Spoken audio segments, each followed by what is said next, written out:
এই ছেলেটার নাম মারান। এক অজপাড়া গায়ের ছেলে হলে কি হবে, মারান স্বপ্ন দেখত একটি এয়ারলাইন্সের মালিক হবার, যেখানে সে মাত্র 1 টাকায় মানুষদেরকে প্লেনে ওঠার সুযোগ করে দেবে। কিন্তু নিতান্ত এক সাধারণ ছেলে হয়ে একটি এয়ারলাইন্সের মালিক হওয়া এক প্রকার অসম্ভব, কারণ বড় বড় রাঘব বোয়ালদের দখলে এই বিজনেস। তবে তারপরও মারান হার না মেনে তার লাইফে এমন সব কাজ করতে থাকে যা তার এই স্বপ্নকে ধীরে ধীরে সত্যতে রূপান্তরিত করতে থাকে। তবে শেষ পর্যন্ত মারানের স্বপ্ন কি আদৌ পূরণ হয়েছিল? বলছিলাম সুরারাই পুত্র মুভিটির কথা। তো আজকে তাহলে আর কোনো কথা না বাড়াই, গল্পটা শুরু হয় 2003 সালের ভারতের চেন্নাই এক্সপ্রেস থেকে, যেখানে আমরা সুরিয়ার বন্ধু পাইলট চৈতন্যকে দেখি।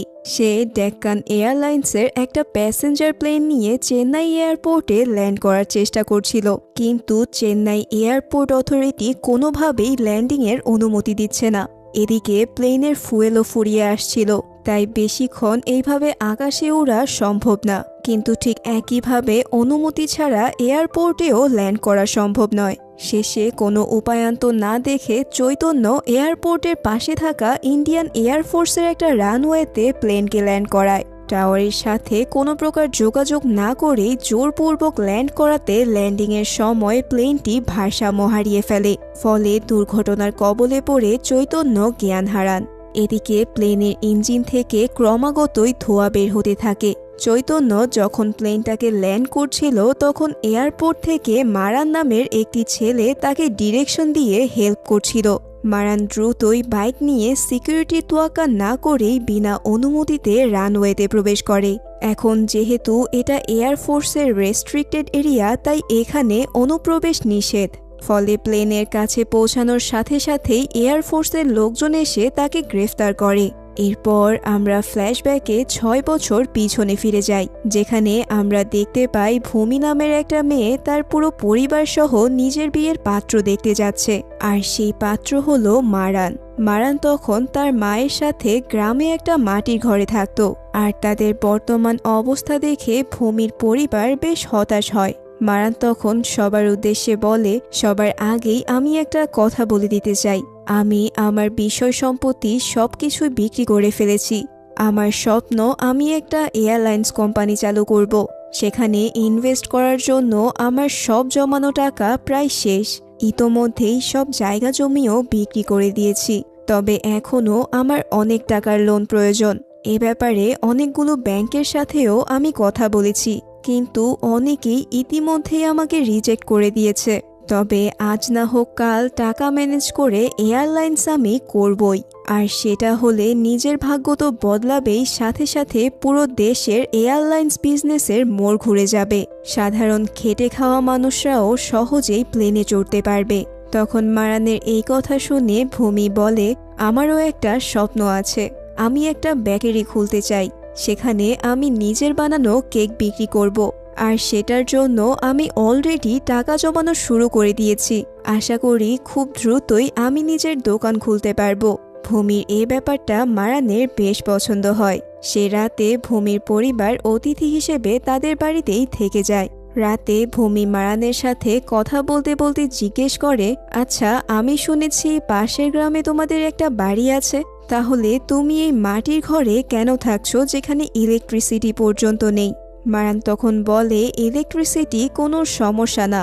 আজ থেকে অনেক বছর আগে আমাদের গ্রামে ইলেকট্রিসিটি ছিল না, তখন আমরা এভাবেই থাকতাম। তবে ইলেকট্রিসিটি না থাকায় এখানকার মানুষের অনেক অসুবিধে হতো, তাই আমার বাবা সিদ্ধান্ত নিয়েছিলেন তিনি এই সমস্যার সমাধান করবেন। এজন্য তিনি সরকারের কাছে নিয়মিত চিঠি লিখতে শুরু করেন। আমার বাবা ছিলেন একজন সাধারণ শিক্ষক, তাই স্বাভাবিকভাবেই তার কোনো প্রভাব বা প্রতিপত্তি ছিল না। তিনি সারা জীবন সরকারকে চিঠি লিখে গেছেন, কিন্তু কোনো উত্তর পাননি। এর বাইরে কোনো কিছু করা তার পক্ষে সম্ভব ছিল না। এভাবেই আমার বাবার অনুপ্রেরণায় আমিও গ্রামের মানুষের জন্য কাজ করার সিদ্ধান্ত নেই। আমাদের গ্রামের যোগাযোগ ব্যবস্থা ভালো ছিল না। গ্রামের স্টেশনে কোনো ট্রেনও থামতো না। তাই একদিন আমি গ্রামের রেললাইন বন্ধ করে আন্দোলন করার সিদ্ধান্ত নেই। আর এই আন্দোলনের কারণে যদিও সরকার ট্রেন থামানোর সিদ্ধান্ত নিয়েছিল, কিন্তু আন্দোলনে হতাহতের ঘটনা ঘটায় বাবা আমার ওপর প্রচণ্ড রেগে যান, কারণ তিনি সহিংসতা একদমই পছন্দ করতেন না। এটা নিয়ে বাবার সাথে আমার প্রচণ্ড ঝগড়া হয়। ঝগড়ার এক পর্যায়ে বাবা আমাকে বাড়ি থেকে বের করে দেন, আর তারপর থেকেই আমি এখনো বাড়ি যাইনি। বাবা বের করে দেওয়ার পর আমি ইন্ডিয়ান এয়ারফোর্সে জয়েন করি। ভূমি তখন বলে, বাহ, তুমি দেখছি বড্ড জেদি মানুষ। বাবার সাথে রাগ করে একেবারে পাইলট হয়ে গেলে। একাডেমিতেও হয়তো নিশ্চয়ই এমন জেদি ছিলে। মারান তখন তার একাডেমি লাইফের ঘটনাগুলো বলতে লাগলো, বিশেষ করে তাদের ইনস্ট্রাক্টর নাইডুর ব্যাপারে। এই ভদ্রলোক মারানকে একদমই পছন্দ করত না। তখনই হঠাৎ তাদের কথার মাঝখানে ভূমির পরিবার এসে তাদেরকে থামিয়ে দেয়, আর রাত অনেক হয়েছে বলে তারা ভূমিকে নিয়ে ঘুমোতে চলে যায়। কথা বলার পর তাদের দুজনেরই একে অপরকে পছন্দ হয়। মারান আশা করেছিল ভূমি অবশ্যই হয়তোবা তাকে বিয়ে করবে, কিন্তু পরদিনই তাকে অবাক করে দিয়ে ভূমি জানায় সে মারানকে এখন বিয়ে করবে না, কারণ তারা দুজনই নিজেদের বিজনেস শুরু করার চেষ্টা করছে। মারান যেমন এখন এয়ারলাইন্সের প্রেমে বুঁদ, তেমনি সেও বেকারির স্বপ্নে বিভোর।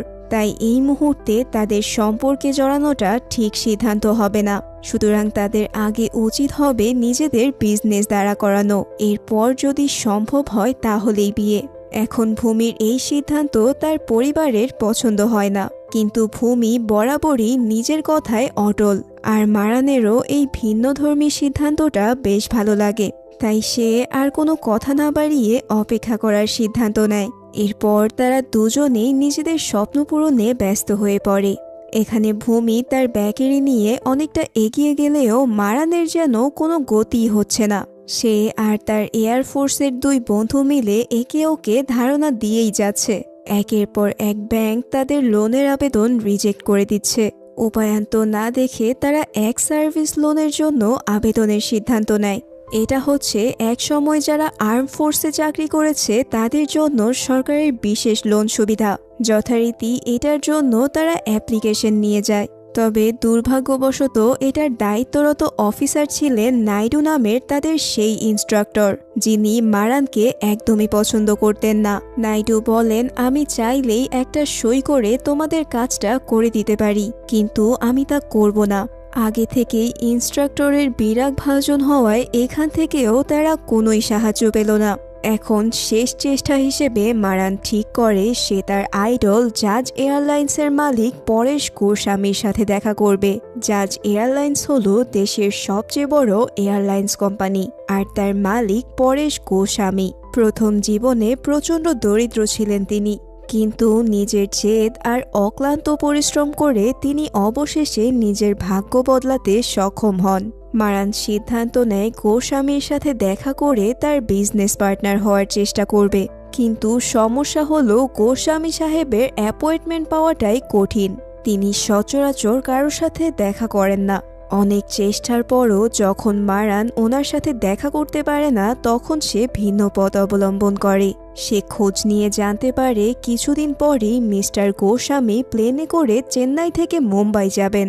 বাস এটা শুনেই মারান তার ব্যাংকে জমানো টাকা খরচ করেই একটা বিজনেস ক্লাসের টিকিট কাটে, কারণ গোস্বামী সাহেব বিজনেস ক্লাস ছাড়া চলাফেরা করতেন না। তো যথারীতি টিকিট কেটে সময় মতো সে এয়ারপোর্টে পৌঁছে যায়। তখন সেখানে চিত্রা নামের এক সাংবাদিকের সাথে তার পরিচয় হয়। চিত্রা অল ইন্ডিয়া রেডিওতে কাজ করে। ফ্লাইটের জন্য অপেক্ষা করতে করতে তারা বসে বসে গল্প করছিল। কথার প্রসঙ্গে মারান জানায় সে আজ মিস্টার গোস্বামীর সাথে কথা বলে তার বিজনেস আইডিয়া শেয়ার করবে।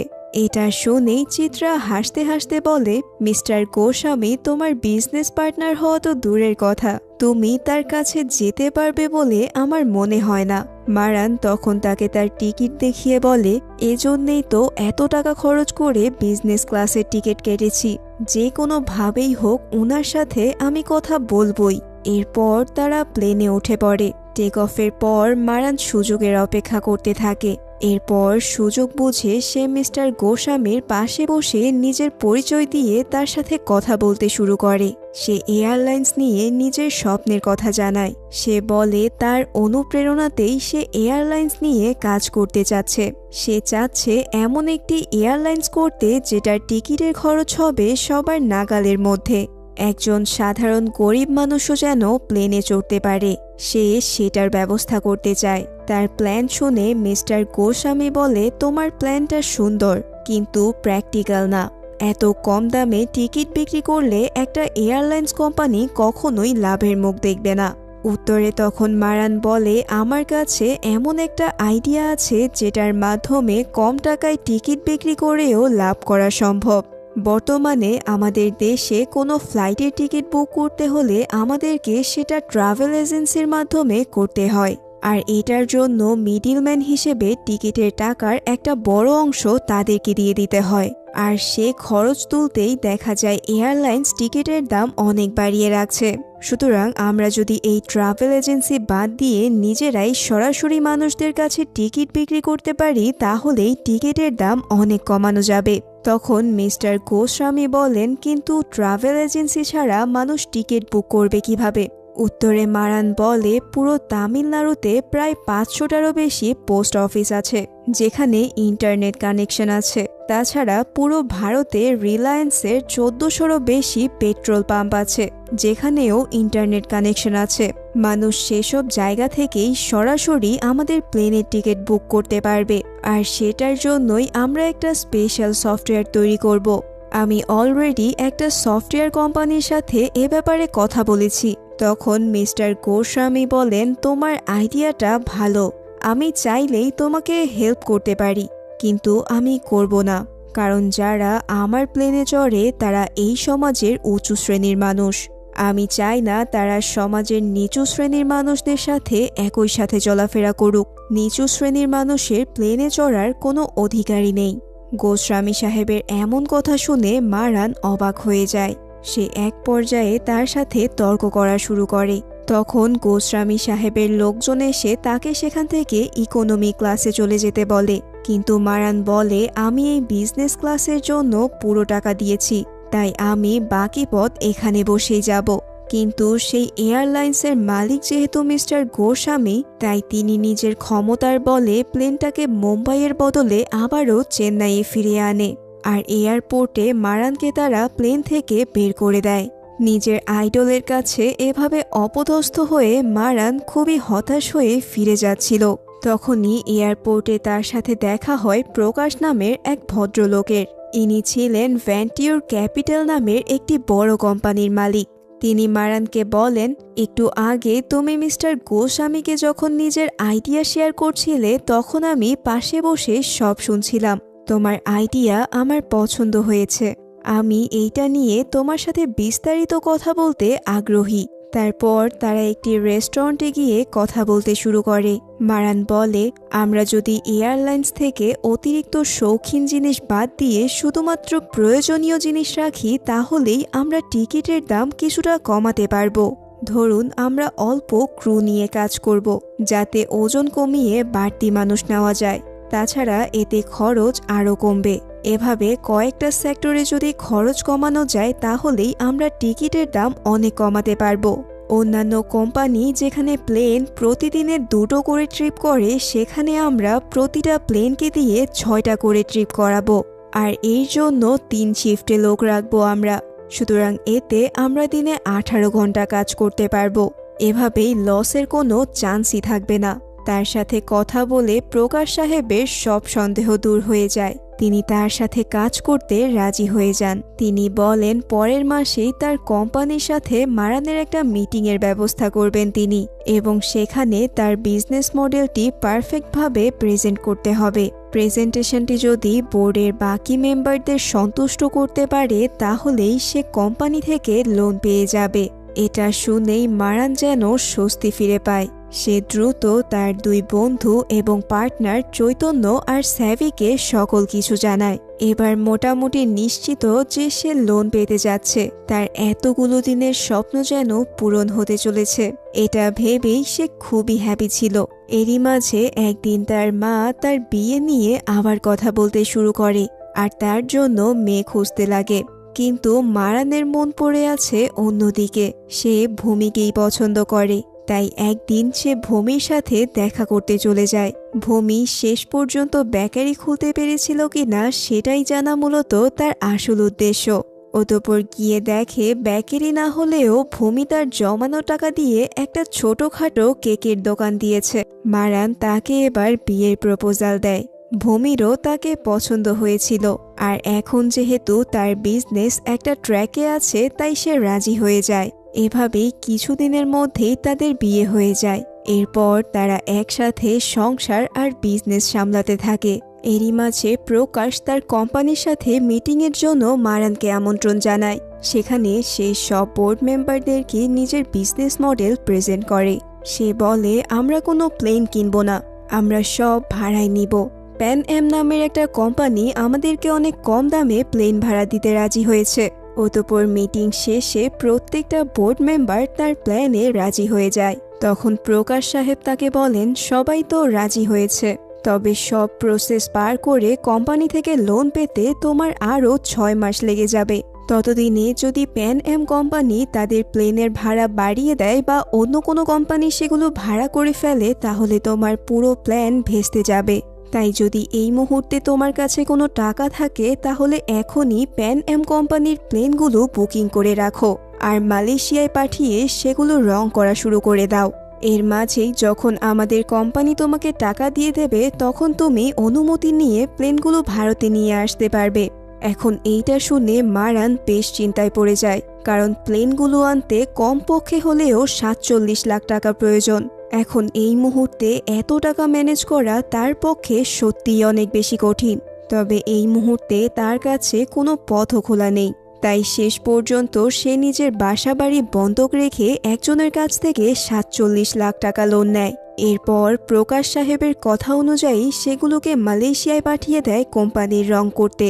এর কিছুদিন পর সে নিজের এয়ারলাইন্সের লাইসেন্স করানোর জন্য ডিজিসি অফিসে যায়। কিন্তু দেখা যায় সেখানকার অফিসার মাসের পর মাস নানা অজুহাতে মারানের কাজ আটকে রাখছে, এমনকি তার সাথে দেখা পর্যন্ত করছে না। পর মুহূর্তেই আমরা জানতে পারি যে এই অফিসারকে আসলে জাজ এয়ারলাইন্সের মালিক মিস্টার গোস্বামী ঘুষ দিয়েছিল, যাতে সে মারানের লাইসেন্স অ্যাপ্রুভ না করে।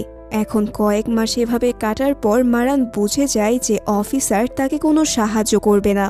কিন্তু লাইসেন্স ছাড়াও তো এয়ারলাইন্স কোনোভাবেই খোলা সম্ভব না।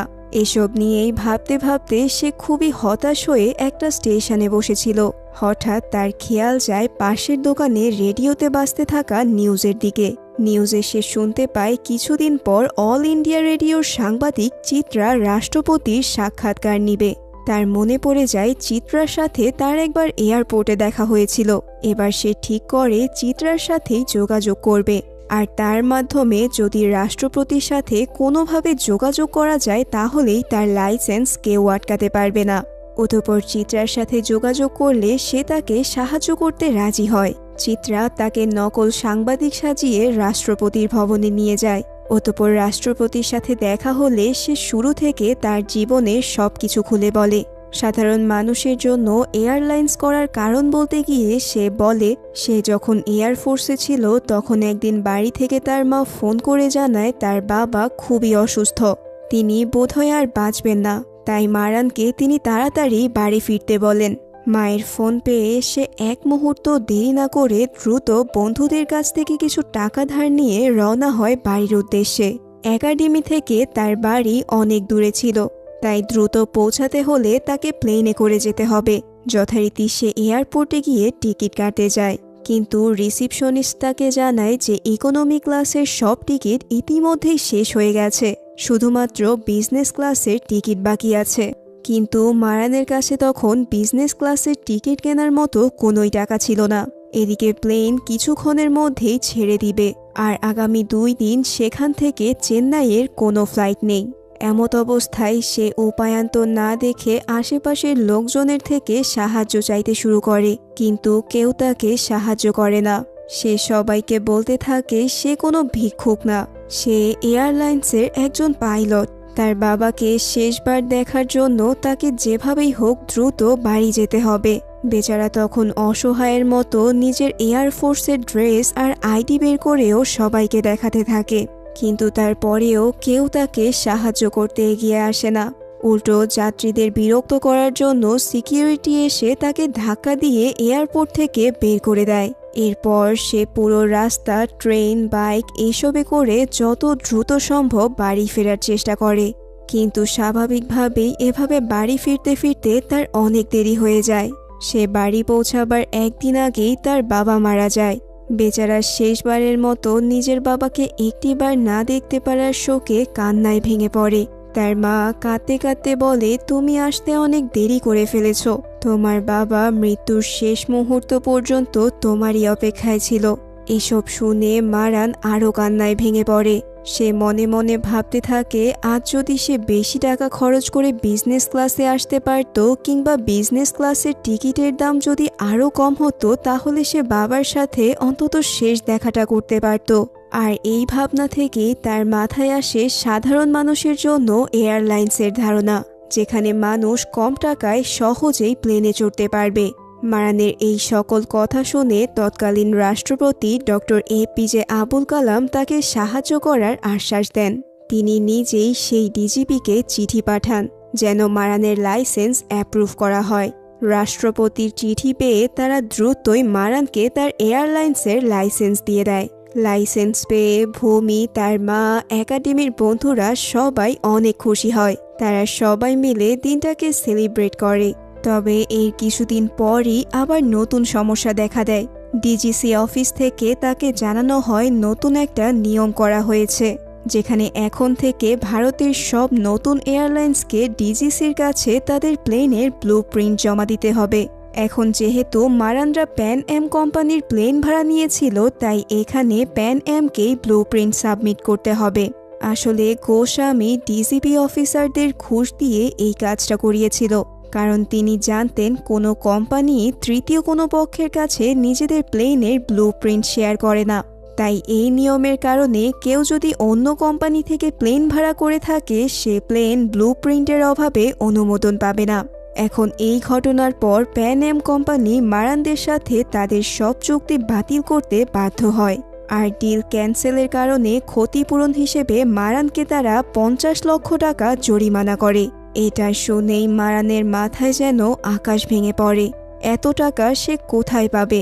এক মুহূর্ত দেরি না করে সে প্রকাশ সাহেবের দ্বারস্থ হয়, কিন্তু আমরা দেখতে পাই মিস্টার প্রকাশ সাহায্য করা তো দূরের কথা, সে উল্টো হাসতে হাসতে বলে সে আসলে গোস্বামীরই লোক। গোস্বামীর নির্দেশেই সে এতদিন মারানের সাথে পার্টনার হওয়ার অভিনয় করেছিল। আসলে গোস্বামী জানতো যে মারানের এই আইডিয়া হিট করবে এবং তাতে তার এয়ারলাইন্সের ক্ষতি হবে, তাই সে প্রকাশের মাধ্যমে মারানের পথে একের পর এক কাঁটা বিছিয়ে রেখেছিল। আর অবশেষে এখন তাকে মোক্ষম ফাঁদে ফেলা গেছে। তার এই বিজনেস নিয়ে আগানোর কোনোই উপায় থাকলো না। এসব শুনে দুঃখে কষ্টে মারানের চোখে পানি চলে আসে। সে ভাবতেই পারেনি কেউ বন্ধু বেশে তার এতটা ক্ষতি করবে। তার স্বপ্ন তো এখন গেলই, উল্টো ঋণের বোঝা নিয়ে বাকি জীবন কাটাতে হবে। এসব ভেবে সে ক্ষোভে ফেটে পড়ে। সে গোস্বামীর অফিসে গিয়ে তাকে মারার জন্য চিৎকার করে তাকে ডাকতে থাকে, কিন্তু তার লোকজন এসে তাকে মেরে বাইরে বের করে দেয়। আর গোস্বামী খুবই তাচ্ছিল্যর সাথে পুরো দৃশ্য দেখতে থাকে। এভাবেই এই ঘটনার কয়েক মাস কেটে যায়। মারান এখন আর্থিকভাবে খুবই বাজে সিচুয়েশনে আছে।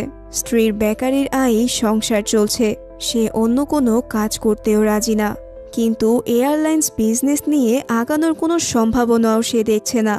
এমন কঠিন সময়ে স্ত্রীর ভরসা না পেলে বোধহয় সে পাগলই হয়ে যেত। কিন্তু এভাবে আর কতদিন? দিন দিন সে হতাশ হয়ে যাচ্ছিল। তার মানসিক অবস্থাও খারাপের দিকে। সে দিনরাত ছাদে বসে আকাশের দিকে তাকিয়ে থাকত, আর কোনো কারণ ছাড়াই হুটহাট ভূমির ওপর রেগে যেত। এভাবেই একদিন রাগারাগির পর ভূমি কষ্ট পেয়ে বাসা থেকে চলে যায়। তবে কিছুক্ষণ পরেই নিজের ভুল বুঝতে পেরে মারান তাকে খুঁজতে বের হয়। তবে সব জায়গায় তন্ন তন্ন করে খুঁজেও সে তার কোনো খোঁজ পায় না। অতঃপর যখন হতাশ হয়ে বাসায় ফিরে আসে তখন সে দেখে দরজার কাছে বসে আছে ভূমি। এরপর সে তার কাছে ক্ষমা চায়। ভূমি তখন তাকে জানায় যে সে প্রেগনেন্ট। এটা শুনে মারান আনন্দে কেঁদে ফেলে। আজ এতগুলো দিন পর সে যেন একটা খুশির সংবাদ পেয়েছে। এভাবেই আরও কিছুদিন কেটে যায়। ভূমি রোজ ছাদে পাখিদেরকে খাবার দিত। এভাবেই একদিন পাখিদেরকে খাওয়ানোর সময় মারান সেখানে গিয়ে উপস্থিত হয়। ভূমি তখন তাকে বলে সব খাবার বড় পাখিগুলো খেয়ে ফেলে, এই কারণে চড়ুইদের কপালে খাবার তেমন বেশি জোটে না। কিন্তু তখন মারান খেয়াল করে এরপরও চড়ুইরা বাকিদের সাথেই পাল্লা দিয়ে দিব্যি আকাশে উড়ে বেড়াচ্ছে। এতেই সে বুঝতে পারে চড়ুই ছোট হওয়াতে তার খাবারও কম লাগে, তাই তারা অল্প খাবারেও বাকিদের মতোই সমান তালে বেঁচে থাকতে পারে। এটা দেখেই মারানের মাথায় একটা নতুন আইডিয়া আসে। সে সিদ্ধান্ত নেয় বড় বড় বোয়িং প্লেন ব্যবহার না করে যদি ছোট কার্গো প্লেন প্যাসেঞ্জার প্লেনে কনভার্ট করে ব্যবহার করা যায় তাহলে ফুয়েল অনেক কম লাগবে। বড় প্লেন ভর্তি হতে 200 জন প্যাসেঞ্জার লাগে, কিন্তু কার্গো মাত্র 70 জন প্যাসেঞ্জারেই ভর্তি হয়ে যায় এবং ফুয়েল কম লাগায় এদের ফুয়েল ট্যাঙ্কও ছোট। তাই এরা চেন্নাই থেকে দিল্লির মতো লম্বা দূরত্ব একটানে অতিক্রম করতে পারে না। সেক্ষেত্রে যদি যাত্রাপথে আরও ছোট ছোট এয়ারপোর্টগুলোতে প্লেনটা থামানো হয় তাহলে দেশের প্রত্যেকটা ছোট ছোট শহরকেও তারা এয়ারলাইন্সের আওতায় আনতে পারবে। আর এভাবে যদি কাজ শুরু করে তাহলে 4 কোটি টাকাতেই এই বিজনেস দাঁড়া করানো সম্ভব। এভাবেই সব প্ল্যান নতুনভাবে সাজিয়ে মারান ঠিক করে যে সে ডিজিসি অফিসে গিয়ে তার নতুন কোম্পানির জন্য আরেকটা লাইসেন্স নিয়ে নেবে। তবে এটার জন্য তার 15,000 টাকার প্রয়োজন ছিল, কিন্তু তার কাছে তখন এই সামান্য টাকাটাও ছিল না। তাই সে খুবই সংকোচে তার স্ত্রীর কাছে টাকাটা ধার চায়। স্বামীর চেহারায় এত সংকোচ দেখে ভূমি তাকে বলে, আমি তোমাকে 15 না 20,000 টাকা দিব, কিন্তু আমার কাছে টাকা চাইতে তোমার এত সংকোচ কিসের? এটা শুনে মারান স্বস্তি ফিরে পায়। সে ভেবেছিল এত টাকা ক্ষতি হওয়ার পরও তার স্ত্রী হয়তো আবার একই বিজনেসে তাকে সাপোর্ট করবে না, কিন্তু ভূমি এখনও ঠিক আগের মতোই তাকে সাপোর্ট দিয়ে যাচ্ছে। সেই মুহূর্তে মারানের স্ত্রীর প্রতি যেন কৃতজ্ঞতা আরও কয়েক গুণে বেড়ে যায়। অতঃপর মারান ডিজিসি অফিস থেকে ভূমির নামেই একটা কোম্পানির লাইসেন্স নিয়ে নেয়। এখন লাইসেন্স তো পাওয়া গেল, কিন্তু প্লেন ভাড়া করতে হলেও আরও 3 কোটি টাকা লাগবে। এখন স্বাভাবিকভাবেই এত টাকা সে কোথায় পাবে সেইটা নিয়েই সে চিন্তায় পড়ে যায়। এরই মাঝে গ্রাম থেকে মারানের এক বন্ধু আসে বোনের বিয়েতে তাকে দাওয়াত দিতে। কথায় কথায় মারান তখন তাকে তার সাথে এখন পর্যন্ত ঘটা সকল কিছু খুলে বলে এবং জানায় বিজনেস শুরু করতে মারানের 3 কোটি টাকার প্রয়োজন। অতঃপর সেই বন্ধু গ্রামে ফিরে গিয়ে গ্রামের সবাইকে ব্যাপারটা খুলে বলে। মারানের এত চেষ্টা দেখে গ্রামের সহজ সরল মানুষগুলো তাকে নিজেদের জমানো টাকা পাঠাতে শুরু করে। তার সেই বন্ধু বোনের বিয়ে পিছিয়ে দিয়ে সেই টাকা মারানকে দেয়। বাকিরাও কেউ জমি বন্ধক রেখে, কেউ ক্ষেতের ফসল বিক্রি করে কিংবা নিজের জমানো টাকা তাকে পাঠিয়ে দেয়। গ্রামের প্রত্যেকটা মানুষ টাকা পাঠিয়ে মারানকে ফোন করে বলছিল আর তাকে শুভকামনা জানাচ্ছিল। নিজ গ্রামের মানুষের তার প্রতি এত ভালোবাসা দেখে আনন্দে মারানের চোখে পানি চলে আসে। এভাবেই এর কিছুদিন পরেই আর্থিক সমস্যার সমাধান হয়ে যাওয়ার পর এইবার সে কাজে নেমে পড়ে। সে ঠিক করে সে ট্রেনের দামেই মানুষকে প্লেনে চড়াবে। সে হিসেব করে দেখে যদি প্রত্যেকটা প্লেনে 70টা সিটে মানুষ বসে তাহলে সে টিকিটের দাম আরও কম রাখতে পারবে। সে সিদ্ধান্ত নেয় তাহলে সে প্রতিদিন প্রত্যেকটি প্লেনের প্রথম 10 জন যাত্রীকে 1 টাকায় প্লেন ভ্রমণ করার সুযোগ দিবে।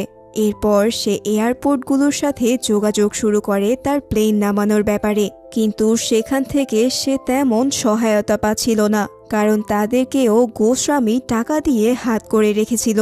তবে এত দূরে গিয়ে তো আর থেমে গেলে হবে না, তাই সে এর বিকল্প পথ খুঁজতে শুরু করে। তখনই তার মাথায় আসে দেশে ব্রিটিশ আমলের যুদ্ধের জন্য নির্মিত অসংখ্য এয়ারফিল্ড এখনও পরিত্যক্ত হয়ে পড়ে আছে। ব্যাস, মারান সিদ্ধান্ত নেয় সেগুলোকে কাজে লাগানোর। তাই সে দেরি না করেই এয়ারফিল্ডগুলোকে মেরামত করতে শুরু করে। এদিকে তার বন্ধু স্যাভি তাদের কোম্পানির জন্য একটা টিকিট বুকিং সফটওয়্যার ডেভেলপ করে, যেটার মাধ্যমে মানুষ যে কোনো কম্পিউটারের সাহায্যে যে কোনো স্থান থেকেই টিকিট বুকিং করতে পারবে, অথবা কেউ চাইলেই তাদের কল সেন্টারে ফোন করেও টিকিট বুক করতে পারবে। এভাবেই আস্তে আস্তে তারা নিজেদের কোম্পানি খোলার সব ধাপ পার করে ফেলে। তারা তাদের কোম্পানিটির নাম রাখে ডেক্কান এয়ারলাইন্স। তবে এদিকে নতুন কোম্পানির কথা শুনে পরেশ গোস্বামী আবারও তার পিছু লাগে। মারান যাদেরকে তার কোম্পানিতে পাইলট হিসেবে নিয়োগ দিয়েছিল, গোস্বামী তাদেরকে কয়েক গুণ বেশি টাকা দিয়ে নিজের কোম্পানিতে নিয়ে নেয়। তবে মারান এবার আগে থেকেই প্রস্তুত ছিল। সে জানত গোস্বামী আবারও তার ক্ষতি করার চেষ্টা করবে। তাই সে ব্যাকআপ হিসেবে ইন্ডিয়ান এয়ারফোর্সের কিছু রিটায়ার্ড পাইলটকে হায়ার করেছিল। এরপর তারা টেস্ট রান শুরু করে, আর সেই প্লেন চালাচ্ছিল চৈতন্য। প্লেনটি প্রথমবারের মতো চেন্নাই এয়ারপোর্টে ল্যান্ড করবে। মারানের পরিবারের সবাই এয়ারপোর্টে এই বিশেষ মুহূর্তের জন্য অপেক্ষা করছিল। কিন্তু এখানে আবারও গোস্বামী ঝামেলা পাকায়। তিনি অথরিটিকে হাত করে ফেলে, আর তারা শেষ মুহূর্তে প্লেনটাকে ল্যান্ড করার অনুমতি দেয় না। এতে স্বাভাবিকভাবেই মারানরা পড়ে যায় বিপাকে। এদিকে প্লেনের ফুয়েলও ফুরিয়ে আসছে। তাই চৈতন্য বাধ্য হয়ে পাশে থাকা ইন্ডিয়ান এয়ারফোর্সের রানওয়েতেই প্লেনটিকে ল্যান্ড করায়। আর এই দৃশ্যটাই আমরা মুভির প্রথমে দেখেছিলাম। এখন এভাবে অনুমতিবিহীন বিপজ্জনক ল্যান্ডিংয়ের কারণে দুর্ঘটনা ঘটে যায়। চৈতন্য আর তার কো পাইলট আহত হয়। তাদের সবাইকে গ্রেফতার করে এয়ারফোর্স, আর তাদের বিচারের দায়িত্ব পড়ে অফিসার নাইডোর উপর, যিনি মারানকে একদমই পছন্দ করতেন না। তখন মারান ভেবেছিল তাকে হয়তো কোনো বড়সড় শাস্তি দেওয়া হবে, কিন্তু তাদের সবাইকে অবাক করে দিয়ে নাইডু বলেন, এখানে আমি তোমাদের দোষ দেখছি না। আমার মতে এটা এয়ারপোর্ট অথরিটির ভুল। সুতরাং অনুমতি ছাড়া ল্যান্ডিংয়ের জন্য শুধু 25,000 টাকা ফাইন দিলেই চলবে। তার এই রায়ে মারান খুবই অবাক হয়, কারণ সে জানত অফিসার নাইডু তাকে একদমই পছন্দ করতেন না। কিন্তু তিনি তাকে ভুল প্রমাণ করিয়ে দিয়ে বুঝিয়ে দিলেন যে একজন শিক্ষক কখনোই তার স্টুডেন্টকে খারাপ মনে করতে পারে না। এভাবেই এর কিছুদিন পর তারা তাদের প্রথম ফ্লাইট উদ্বোধন করার সিদ্ধান্ত নেয়। তাই তারা সে রাজ্যের মন্ত্রীকে আমন্ত্রণ করে। এদিকে তার এয়ারলাইন্সের কথা চারিদিকে ছড়িয়ে পড়েছিল। তার প্লেনে চড়ার জন্য সাধারণ মানুষের উৎসাহের কমতি ছিল না। উদ্বোধনের দিন অনেক মানুষ এসে হাজির হয় সেখানে। এভাবেই সবাইকে নিয়ে প্লেন টেক অফের প্রস্তুতি নিচ্ছিল। কিন্তু টেক অফের আগেই রানওয়েতে চলার সময় প্লেনের একটা ইঞ্জিন থেকে ধোঁয়া বের হতে শুরু করে। এটা দেখেই সবাই আতঙ্কিত হয়ে পড়ে। পাইলট দ্রুত প্লেনটাকে রানওয়ের উপরে থামাতে সক্ষম হয়, আর সব যাত্রীকে সুস্থভাবে প্লেন থেকে বের করা হয়। কোনো রকম ক্ষয়ক্ষতি না হলেও এই ঘটনার কারণে মারান সাধারণ মানুষের আস্থা হারিয়ে ফেলে। মানুষরা ভাবতে থাকে সে কম দামি টিকিট দিচ্ছে বলে তার প্লেনে প্রপার সেফটি মেনটেন করা হয়নি। তবে এই ব্যাপারে তদন্ত করলে পরে দেখা যায় তারই একজন পাইলটের ভুলে এই দুর্ঘটনাটি ঘটেছে। পাইলট পরবর্তীতে এই সকল কিছু স্বীকার করে এবং তাকে বহিষ্কার করা হয়। তবে যা ক্ষয়ক্ষতি হওয়ার তা তো হয়েই গেছে। এই ঘটনাটি তাকে পুরো সমালোচনার পাত্র বানিয়ে ফেলেছে। আর এসবের মাঝেই জন্মগ্রহণ করে মারান আর ভূমির প্রথম সন্তান। কিন্তু জীবনের সবচেয়ে আনন্দের সময়ও চিন্তার কারণে সে ঠিকমতো খুশিও হতে পারছিল না। এদিকে গোস্বামী একটা টিভি সাক্ষাৎকারে মারানের প্রচণ্ড সমালোচনা করে। তিনি বলেন কম দামে টিকিট দিতে গিয়ে সে সেফটির প্রোটোকল মানছে না। তবে আমরা যাত্রীদের সর্বোচ্চ নিরাপত্তা নিশ্চিত করি, আর এজন্যই আমাদের টিকিটের দাম এত বেশি। আর এই ইন্টারভিউর পর মানুষ মারানের উপর আস্থা হারিয়ে ফেলে। তবে এই পর্যায়ে কোনোভাবেই তো হাল ছাড়লে হবে না। তাই মারান একটা শেষ চেষ্টা হিসেবে চিত্রার সাহায্যে অল ইন্ডিয়া রেডিওতে একটা ইন্টারভিউ দেয়। ইন্টারভিউতে সে বলে, আমরা সব সেফটি প্রোটোকল মেনেই কাজ করছি, অন্যথায় স্বাভাবিকভাবেই আমরা লাইসেন্সই পেতাম না। সেদিনের ঘটনাটা পাইলটের ভুলে ঘটেছিল। আমরা ইতোমধ্যেই তাকে বহিষ্কার করে দিয়েছি। তবে আফসোসের ব্যাপার, কোনো টিভি বা রেডিওতেই সেটা প্রকাশিত হয়নি। আমি জানি আমার কথা অনেকেই বিশ্বাস করবেন না, তবে তাদের জন্য আমি একটি সেফটি টেস্ট করব। আমার জীবনের সবচেয়ে কাছের 3জন মানুষ, আমার মা, স্ত্রী আর মেয়েকে নিয়ে আমি আমার প্লেনে প্রথম ফ্লাইটে চড়ব। মারান ভেবেছিল তার ইন্টারভিউর পর সে হয়তো মানুষের আস্থা ফিরে পাবে। অতঃপর ফ্লাইটের দিন সে, ভূমি আর তাদের মেয়েকে নিয়ে প্লেনে উঠে দেখে পুরো প্লেন খালি, কেউ নেই। তাহলে কি সে মানুষের আস্থা ফেরাতে ব্যর্থ হয়েছে? মারান আর ভূমি উদ্বিগ্ন হয়ে অপেক্ষা করতে থাকে। তবে প্লেন ছাড়ার সময় হয়ে গেছে, কিন্তু এখন পর্যন্ত যাত্রীদের দেখা নেই। মারান অস্থির ভঙ্গিতে এদিক সেদিক পায়চারি করতে থাকে। এরই মাঝে ঘোষণা আসে কোনো যাত্রী না পাওয়ায় ফ্লাইটটি ক্যান্সেল করা হয়েছে। এবার অবশেষে মারান যেন তার পরাজয় মেনে নিয়েছে। ব্যর্থতার গ্লানিতে সে স্ত্রীর দিকে চোখ তুলে তাকাতেও পারছিল না। তার সকল স্বপ্নের পরিসমাপ্তি হলো আজ। মেয়েকে কোলে নিয়ে বিফল মনোরথে প্লেন থেকে নেমে যায় সে। তবে তখনই তার বন্ধু স্যাভি হঠাৎ কাঁদতে কাঁদতে এসে তাকে জানায়, আমাদের এই ফ্লাইট পুরোটাই বুকিং হয়ে গিয়েছিল, কিন্তু তাদের সফটওয়্যারে একটা সমস্যা হওয়ায় সকল টিকিট অটোমেটিকলি বাতিল হয়ে গেছে। এই জন্যেই মূলত যাত্রী নেই। আসলে আমরা হারিনি, মানুষ এখনও আমাদেরকেই বিশ্বাস করছে। এরপর সে সফটওয়্যারের সমস্যাটি ঠিক করার পর দেখা যায় তাদের অন্যান্য ফ্লাইট পুরোপুরি বুকড হয়ে গেছে। এর মাঝেই সেখানে এসে পৌঁছায় চেন্নাই থেকে আসা ফ্লাইটটি। আর এই প্লেনেই এসেছে তাদের গ্রামের সবাই। একে একে তারা প্লেন থেকে নেমে আসতে থাকে। মারানকে দেখে তারা তাকে জড়িয়ে ধরে। খুশিতে তারা সবাই কেঁদে ফেলে, কারণ তার কারণেই আজ তারা প্রথম প্লেনে চড়ার সুযোগ পেয়েছে। সবশেষে প্লেন থেকে নেমে আসে মারানের মা। তার হাতে মারানের বাবার ছবি। তিনি খুশিতে কাঁদতে কাঁদতে বলেন, দেখো, তোমার বাবা আর আমি অবশেষে তোমার প্লেনে চড়েছি। তোমার এত বছরের পরিশ্রম আজ সার্থক হয়েছে। তুমি আজ বিজয়ী। তখন তাদের এই সফলতার খবর পেয়ে মারানকে কল করেন পরেশ গোস্বামী। তিনি এইবার তাকে বিজনেস পার্টনার হওয়ার প্রস্তাব দেয়, কিন্তু মারান সাথে সাথেই সেটা রিজেক্ট করে দেয় আর তার মুখের উপরেই কলটা কেটে দেয়। ফোনটা রাখতেই মারানের মুখে হাসি ফুটে ওঠে। মানুষের কাছে বিমান যাত্রা সহজ করতে গিয়ে নিজের জীবনটাই একসময় কঠিন হয়ে গিয়েছিল তার। পদে পদে লাঞ্ছনা আর অপমান সহ্য করতে হয়েছিল। শুধুমাত্র কাছের মানুষরা ছাড়া কেউই তাকে বিশ্বাস করেনি। তারপরও সে ছিল অটল। এসবের মাঝেই সে বিয়ে করেছে, পরিবার বড় হয়েছে, আর সে একজন সুপার হিরোর মতো সব সামলে নিয়েছে। সকল সংগ্রাম শেষে আজ সে একজন উদ্যোক্তা, বাবা, স্বামী এবং ছেলে হিসেবে সফল। এরই সাথে আজকের মুভিটা এখানেই শেষ হয়ে যায়।